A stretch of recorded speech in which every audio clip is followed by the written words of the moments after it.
everyone. Today we're doing notes on 8.1, Introduction to Statistical Tests. There are two methods for drawing inference about parameters. Number one, we estimate the value or location of a parameter, and that's confidence intervals, which we just wrapped up in Chapter 7. And now we're going to make decisions concerning the value of a parameter, which is called hypothesis testing, which is what this chapter is about. So the first step for hypothesis testing is to state the hypothesis. You have what's called a null hypothesis. This is the statement that is under investigation or being tested. Usually the null hypothesis represents a statement of no effect, no difference, or put another way that things haven't changed.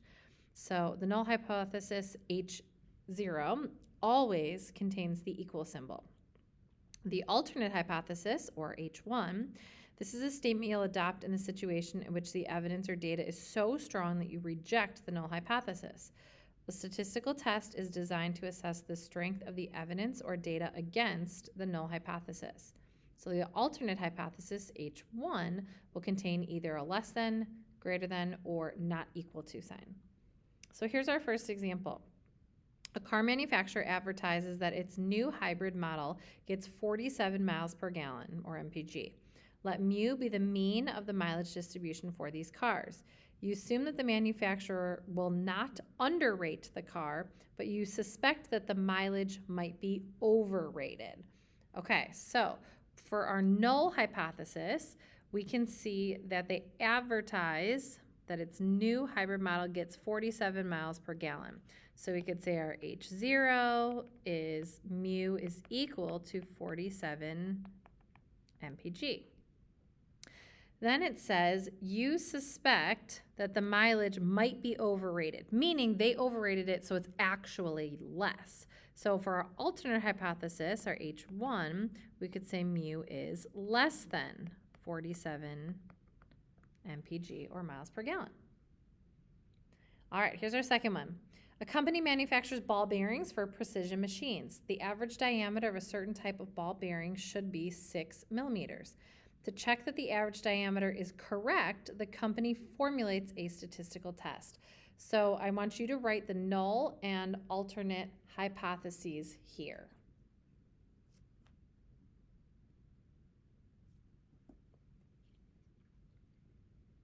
Okay, so it says it should be 6 millimeters. So for our null hypothesis, H0, we can use mu is equal to 6.0 millimeters. For our alternate hypothesis, it says to check that the average diameter is correct, right? So they don't say they don't mention smaller or larger, just correct. So we're going to use not equal to here. So our H1 is going to be mu is not equal to 6 millimeters. Okay, so our types of statistical tests. You have a left-tailed test if the alternate hypothesis states the parameter is less than the value claimed in the null hypothesis. You have a right-tailed test if the alternate hypothesis states that the parameter is greater than the value claimed in the null hypothesis. And you have a two-tailed test if your alternate hypothesis states that the parameter is different from or not equal to the value claimed in the null hypothesis. So again, this is just another graphic explaining all that so you can see the difference between the three types of tests. So hypothesis tests of mu, given that x is normal and sigma is known, okay? Again, just like in Chapter 7, when sigma is known, we're going to use z, okay? If our sigma is unknown, then we're going to use t, just like before, and we'll get to that, okay? All right, so our sample test statistic x bar has a z value. Z equals x bar minus mu divided by sigma divided by square root of n. If you recall, this is the same as our z-score formula.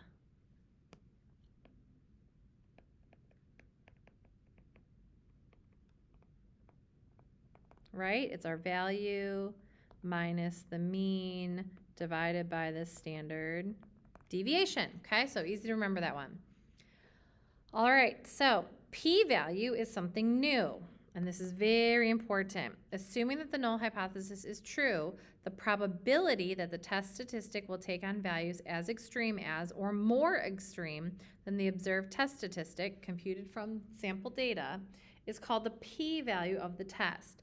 The smaller the p-value computed from sample data, the stronger the evidence against the null hypothesis. So here's what happens with our p-value and types of tests. So if we have a left-tailed test, this states that the parameter is less than the value claimed in the null hypothesis, okay? So this is the probability of getting a test statistic as low as or lower than our z of x bar. A right-tailed test states the parameter is greater than the value claimed in the null hypothesis. So this is the probability of getting a test statistic as high as or higher than our z of x bar. And a two-tailed test states that the parameter is different from or not equal to the value claimed in the null hypothesis. So it's the probability of getting a test statistic either lower than or higher than that absolute value of z of x bar. Okay?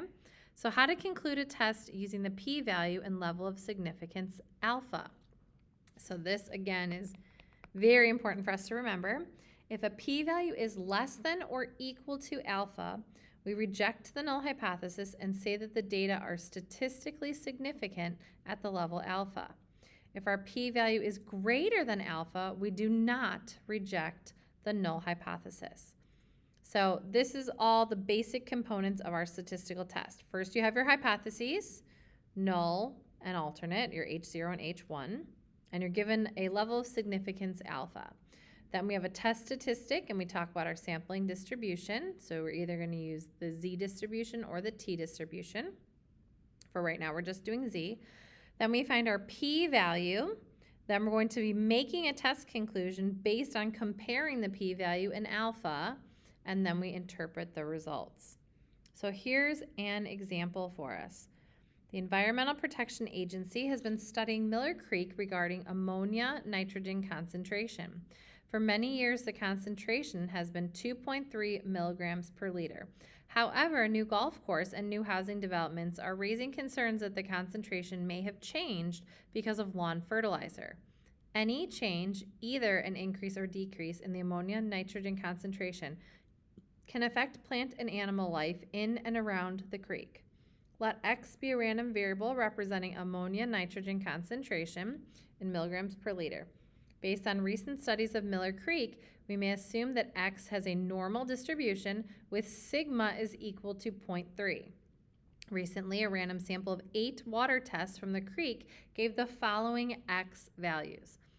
Okay, so we're going to construct a statistical test to examine the claim that the concentration of ammonia nitrogen has changed from 2.3 milligrams per liter, and we're going to use the level of significance alpha equals 0.01. So for part A here, we have to write the null and alternate hypotheses and identify our level of significance alpha. So it says here that for many years, the concentration has been 2.3 milligrams per liter. So our null hypothesis, H0, is going to be mu is equal to 2.3 milligrams per liter. Now it says here, we want to construct a statistical test to examine the claim that the concentration of ammonium nitrogen has changed from 2.3 milligrams per liter. So if it's changed, our alternate hypothesis is going to be mu is not equal to 2.3 milligrams per liter. Again, they said the word changed. They did not say is greater than or is less than. So because it's changed, could be either, so we're going to use not equal to. And then we're given our level of significance alpha is 0.01. Okay, B says, is this a right-tailed, left-tailed, or two-tailed test? So in this case, since our alternate hypothesis, mu is not equal to 2.3, it is a two-tailed test.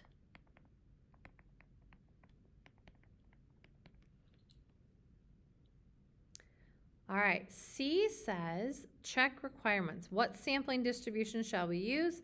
Note the value of mu is given in the null hypothesis H0. So we're told in our paragraph that X has a normal distribution, so that's important. X has a normal distribution. That allows us to use the Z distribution. We have our sigma, right, 0.3. So our sigma is known, and it's equal to 0.3. So we use the standard normal distribution.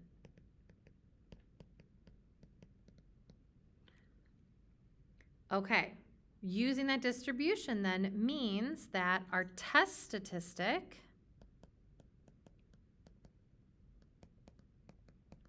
is going to be Z is equal to X bar minus mu divided by our sigma divided by square root of N. Okay, D, what is the value of the sample test statistic? Find the sample mean X bar and convert it to a standard Z value. I would like you to do this now. So you're going to find the sample mean X bar using our data up here, and then I want you to find the test statistic.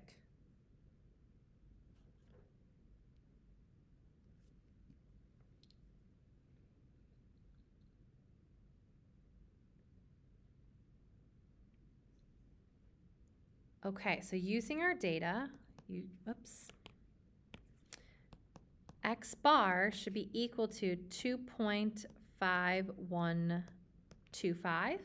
So if I plug that in to get the Z value, our test statistic, we have Z is equal to 2.5125 minus our mu, which is 2.3, divided by our sigma, 0.3 divided by square root of our sample size, which is 8.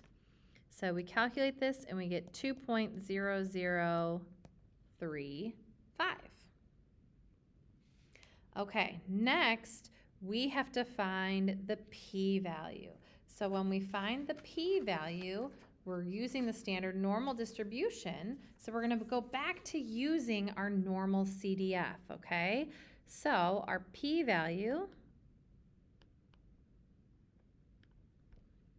this is going to be equal to, now we're actually going to do 2 times the probability that our Z is greater than 2.0035. Again, we're going to do 2 times this. We're going to multiply by 2 because it's a 2-tailed test. Okay? We find the area above 2.0035, and then when we multiply by 2, that's going to cover above that value and below negative 2.0035. Okay, so 2 times normal CDF of 2.0035 up to our favorite number, 10,000, 0, 1. And so we get 2 times, this comes out to give us 0.0226. So when we multiply by 2, we get 0.0452. So that's our p-value. All right, for F, we have to compare the level of significance alpha and the p-value. What is your conclusion? So I want you to compare these. Remember, this is our rule right here. If our p-value is less than or equal to alpha, we reject the null hypothesis and say the data are statistically significant at the level alpha. If our p-value is greater than alpha, we do not reject the null hypothesis. So again, use that rule and answer letter F.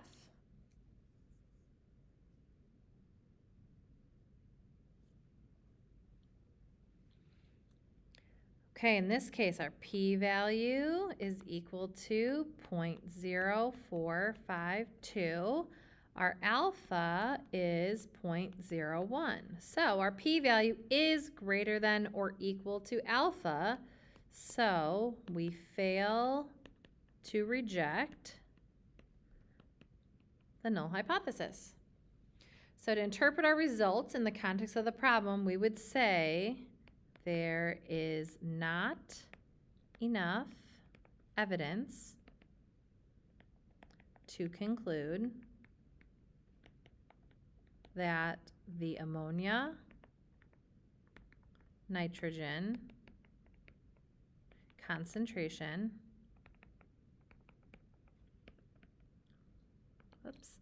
has changed in Miller Creek. Okay, so again, here's just a summary. If we fail to reject the null hypothesis, there is not enough evidence in the data and that's the test being used to justify rejection of the null hypothesis. This means we retain the null hypothesis with the understanding that we have not proved it to be true beyond all doubt.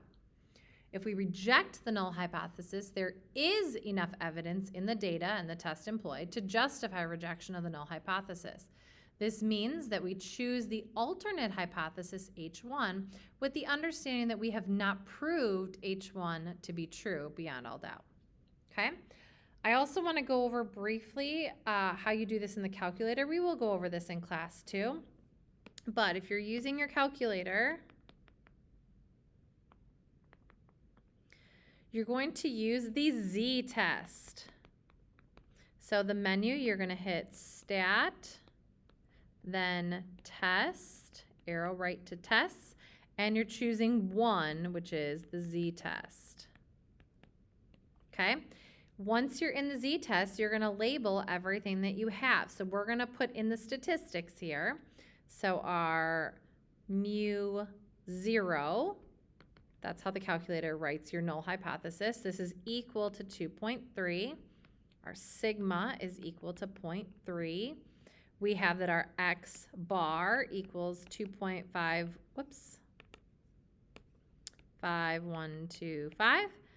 and we have our n is equal to 8.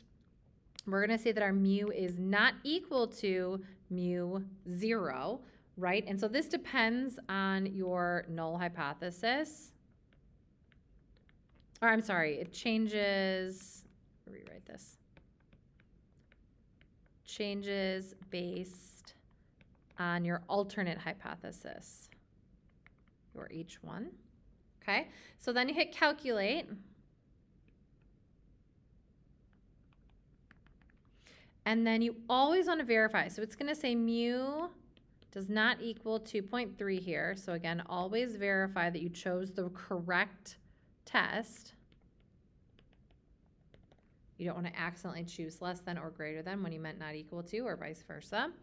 So our z, it says, is 2.0035. It gives us our p equals 0.0451, which is our p-value.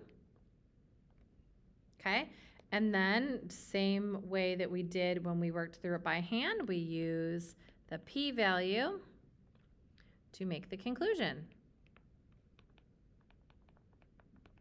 So in short, p-value is greater than or equal to alpha. You fail to reject. Rewrite this. Your null hypothesis. If your p-value is less than alpha, then you reject the null hypothesis. Okay? And that is where we are ending for today.